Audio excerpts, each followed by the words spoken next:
ধুয়ে নিয়েছিলাম মাংসটা, তার মধ্যে দিয়ে দিলাম আদা রসুনের পেস্ট। আজকে বন্ধুরা এই মাংসটা অন্যরকম পদ্ধতিতে রান্না করব। গুঁড়ো হলুদ,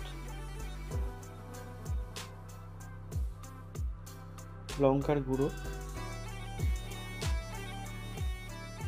জিরে গুঁড়ো,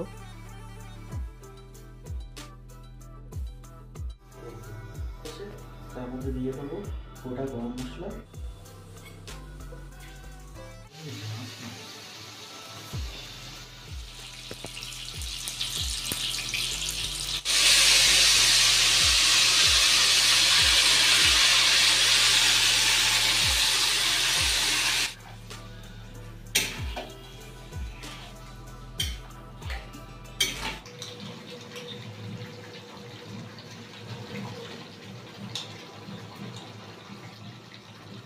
তার মধ্যে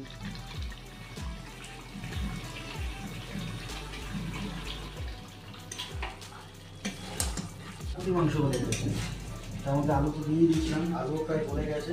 এবারে দিয়ে দেবো এর মধ্যে জল, জলের একটা পরিমাণ একটু বেশি দেবো। তার মধ্যে লাস্ট ফিনিশিং গরম মশলা।